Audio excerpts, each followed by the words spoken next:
Molt bona tarda. Aquí estem per una nova ressenya d'un llibre. Aquesta vegada és un llibre dels de la casa, diguem, del NIC, Novel·listes Independents de Catalunya. És un grup format per diversos escriptors que, entre jo m'incloc, escriptors que a les editorials no han volgut saber res, no? I entre ells, entre aquest grup, es troben gent que escriu molt bé. Molt bé, com l'Ignasi Costes, la Maria del Mar, molts escriptors, el Ruben, molts escriptors. Poquet a poquet anirem fent mica en mica unes ressenyes d'aquells que he llegit. I avui li toca, començaré pel llibre 13 de Joaquim Gallart i Cañas, l'autor que conec personalment, i ell està realitzant una saga. Actualment estarà a punt de publicar-se el quart volumen. Aquí teniu amb la dedicatòria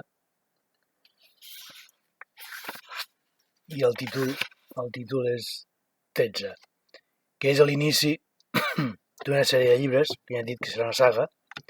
Aquí tinc jo fins al tercer, que és el que s'ha publicat, i he llegit els dos primers.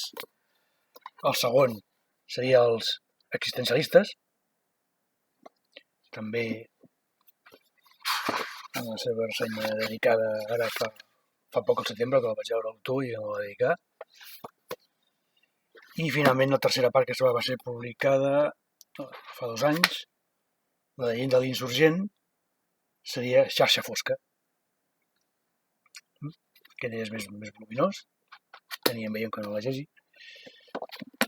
Actualment són aquests 3 volúmens i els podeu trobar per Amazon. Podeu demanar-los per Amazon, es troben per Amazon.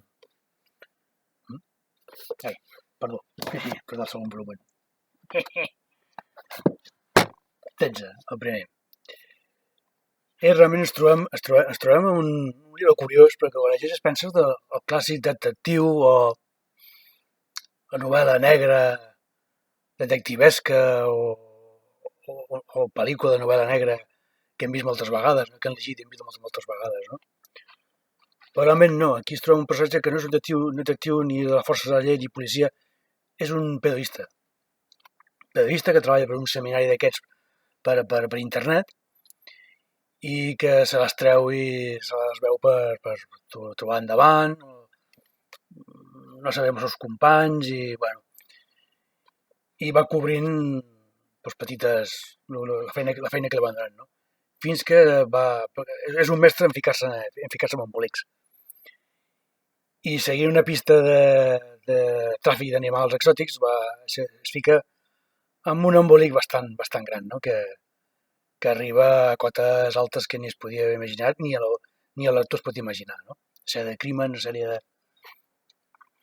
de conxorxes que a mi em va sorprendre perquè supera molt d'aquests autors que he dit altres vegades, editats, premiats i editats per grans editorials que es perden les grans editorials amb un autor com el Quim Cañas, no? Quim Gallart.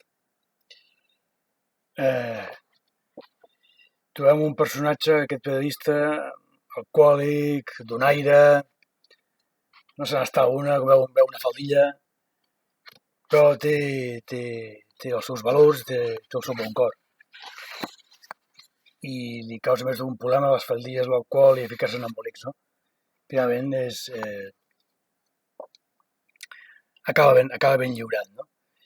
I amb això comença amb una saga, com dèiem, la llegenda de l'insurgent, per primera 13, que és el títol del llibre, els altres els existencialistes i la xarxa fosca.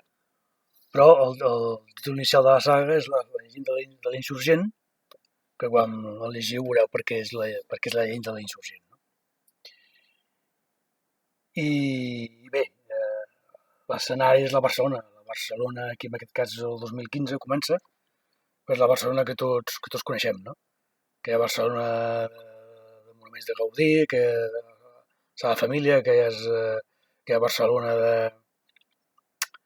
sobretot el Carretallers, que és on viu el personatge que és el Francisco Olivera. Es diu així, que de fet ell és malagueny i viu aquí a Catalunya fa uns anys. Està aprenent el català i va dient els seus barbarismes, la seva manera de parlar entre castellà d'andalús i el català que va aprenent aquí, no? I més trobem, perdó, viu a Carretallers i trobem la Barcelona de Plaça Catalunya, de la Raval, la Rambla Catalunya, la Sagrada Família, totes les Barcelones que coneixem, no? Anirem veient al llarg dels capítols com el port, tots uns escenaris que ben bé són realistes i molt versemblants, no?, de la nostra vida quotidiana, no? Sobretot si vius a prop o vius a Barcelona o vius a prop, no? I aquests són els grans escenaris. No fa falta Nova York, ni Londres, ni Londres foscos amb plens de boira, i victorians, ni Nova York de Martin Scorsese, o què sé jo, no?, a Chicago, i aquí trobem a la persona amb les seves aventures d'aquest periodista que se les veu per sortir-se d'on penetra, on entra, i veu que va més enllà d'una profunditat quasi conspiranoica d'on realment on va, no? Una agradable lectura, es llegeix bé, àgil, aquest té 200 pàgines, no arriba, els altres es van fer més grossets, i com podeu veure, aquest és l'autor, foto més recent, molt barat, que el personatge, el personatge de cada un té una mica del seu autor, no? I el Francisco Olivera, Paco, va amb aquest barret també, no? Un xicot ben maco, ben formós, no?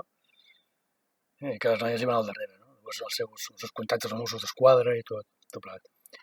Bé, és una lectura que no us deixarà indiferents. Ja voldria molts escriure com escriu el Quim, i que per cert és un dels membres fundadors del NIC, Novel·listes Independents de Catalunya, no? I bé, aquesta és la referència d'aquest primer volumen de la llegenda de l'insurgent, 13. Doncs que digueu una bona lectura i una bona